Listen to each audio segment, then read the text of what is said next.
There is something I want to show you guys. It's kind of scary. And I'm gonna handle this one. Alright, look at this. This is absolutely crazy. There he is.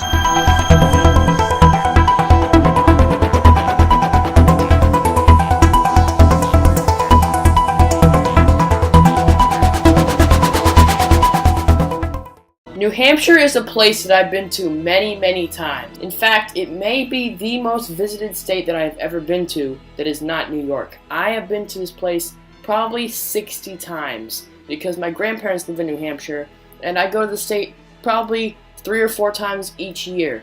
So I know the animals around here better than any other part of the country except maybe Maine. I do know the animals of Maine extremely well as well. However, they do have pretty much the exact same animals in Maine and New Hampshire. New Hampshire is one of the most, for me, one of the most like iconic places to travel and find animals. So since I've been there last year, I have come back last weekend and I actually found a bunch of new animals that I had never ever seen. And I also found some very bizarre behaviors and oddities when I went there. And hopefully you guys can appreciate them just as much as me. There's a whole thing of salamanders right under this vlog. Rocks. That's a lot of salamanders. And those are all redbacks. That's 1, 2, 3, 4 eastern redbacks under there. Here they are. He's contacted most Alright, I'm gonna rock back over them. There's a couple of them that came out of here. Now, I'm not gonna actually handle these ones because my hands are not wet. But there is something I want to show you guys. It's kind of scary. And I'm gonna handle this one, so I'm gonna put my hands in some water. Alright, look at this. This is absolutely crazy.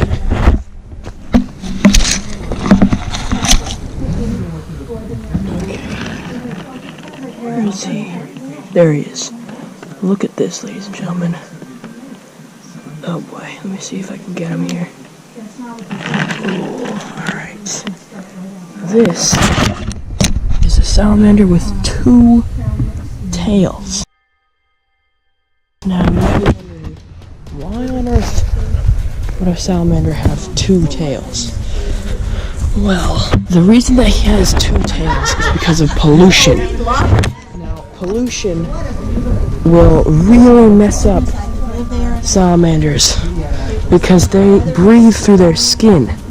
So if the air or the water quality is not perfect for their skin, they can actually form these really bad mutations, like having 2 tails. Now, I have never in my years of seeing salamanders seen something like this before. This is an actual first. But I'm gonna put him back now because I don't want to have him get too sticky because of the oils of my skin. But I just want to show you guys that he has 2 tails, so that is a really bad thing. And that's because of acid rain, pollution, and pesticides. So if you ever see a salamander with 2 tails or 6 legs or something like that, you need to be worried. You might be putting too much pesticides in your soil for your plants. You might even be putting, bug spray on all the time, and the excess will drip off of your legs and go into the soil. It could be very bad. Also, it could just be acid rain. So you really need to be careful of chemical stuff in the environment because that can actually really mess up not only salamanders but also frogs and toads. So just showing you guys what bad pollution can do to the wildlife if you're not careful. The next day I went out to the vernal pool, the same one that I went to last year, and this time I found so many bizarre creatures, some I had never even seen before. Okay guys, so I am back at the vernal pool, which is the exact same vernal pool that I was at last year. Now, this time I'm gonna see if I can find some other animals, because I know last time I saw some eastern red-spotted newts, a green frog, And I think that was it. But this time, I'm gonna try to find some other creatures. The first really cool creature I found was a crayfish, and I'm pretty sure this is a northern clear water crayfish, because I looked up in my field guide and that seems like the most likely species. Now, crayfish are basically sort of like half shrimp, half lobster, like a freshwater version of a lobsterish shrimp crustacean creature. And they're actually pretty common in the United States, but they're getting rarer and rarer because of pollution and poor water quality. So seeing them in the vernal pool is actually a really good sign, because that meant that the waters here were actually nice and clean so that the crayfish could live. And the coolest thing about the crayfish, in my opinion, is the way that they escape danger.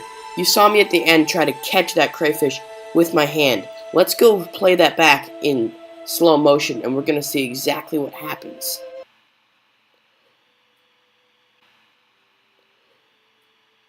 So as you guys could see right there, the crayfish uses his tail to push back into the water, and he propels at a super high speed, and that's how he gets away. Sort of like an octopus with a siphon, sort of goes away extremely quickly with a back end, and that's exactly how they get away. It's really cool.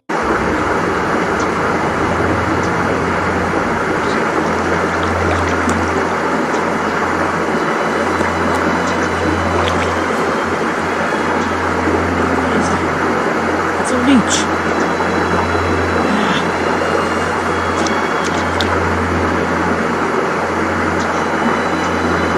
Out here looking for crayfish, and what do I find? A leech. Not a huge one, and hopefully not a blood-sucking one. Wow. I could see him right on that rock, and I knew he was a leech because their bodies are very flat. And now he's going to try to suck on, isn't he? No, maybe not. Now there's definitely blood-sucking leeches in this part of the United States, but there's also species of leeches here that do not suck human blood. I'm not sure what kind this is. Now, this might actually be the friendly species, because the friendly species are usually brown, and the non-friendly species usually have like reddish dots on their belly, and this one does not have that. Is that eggs that this leech has? I think this leech has eggs. Either that or that just might be his belly. Her belly. Probably a female. Let's see if she can go back in the water. Now they can stay on land for a considerable amount of time. That's how they suck your blood. But I can tell immediately this was a leech. Alright, I'm going to put her back in the water. Let's see if she goes.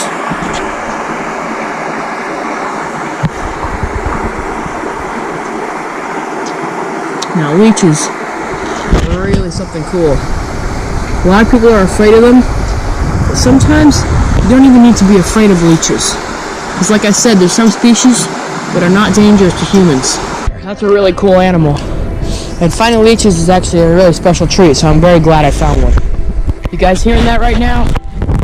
All that noise? That's frogs calling. Which means that luckily, it's the breeding season, and frogs are calling for mates. Hopefully, we can find some really cool frog. There's a good frog over there, so I'm gonna try to see if I can catch that. It's a monster leopard frog. Oh, it might be the biggest one I've seen in like 2 years.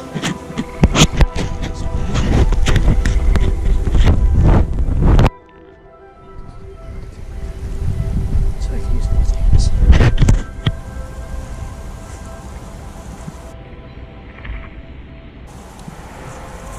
go.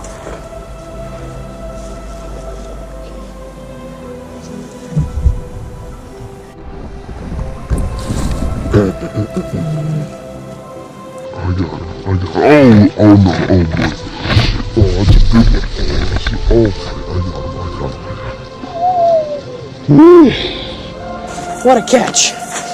I flipped over the log. Whew. Impressive leopard frog. Look at the legs on him. Look at those beautiful yellow legs. And that is a really good sized leopard frog. They do not get much bigger than that, honestly. Now, some leopard frogs have green on their legs, but this dude actually has yellow legs, and obviously you can see the bones on his back. Now, I'm not hurting him in any way. The legs on him actually have quite a bit of muscle on them, so he's pretty good. But wow, he is a good-sized leopard frog, and he was just jumping all around, and I finally managed to nab him. What a catch! Alright, let's see him jump off. Ready? Oh boy, here we...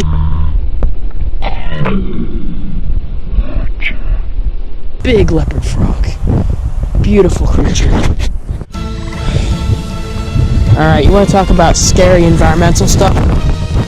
Not to make you guys' day sad or anything, but you guys can see that this rainbow stuff, that's oil. That's really, really bad for amphibians, because if that gets in their skin, that can really mess up their body. Now, the scary thing is that that's right there, right? And then right about, not even a foot away, are two newts that are actually mating. Oh, how do I get that? So as you guys can see, I don't actually, can you guys see? I think you can. So there's two newts mating right here, and you can see that the bottom newt actually has this sort of weird patterning to him. I think that they probably change color when they're mating. That's just really bizarre. It's also, you can see that the one on top, which I think is the female, is actually wafting pheromones with her tail. That is a mating ritual, and they actually, I think that also like mixes the, I don't know exactly how it works, but I think the male releases the sperm, and then the female will waft the sperm into her cloaca. The thing that really worries me is that if these newts lay their eggs here, there's going to be oil right here. Their whole clutch of eggs will be completely messed up. The newts might even, they might be born and they might have like weird facial problems or tail misformations, or they might just not live at all, which is really worrying. This is really scary stuff, and I know you guys probably love these, you know, animals just as much as me, but, you know, bad chemicals get into the environment where they're not supposed to be. They can have extremely bad consequences, and obviously this is all on us humans. This is all our fault.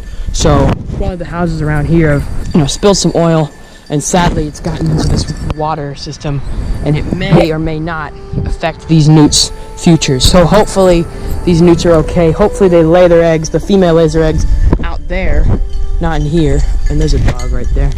Oh, here he comes. Here comes the dog.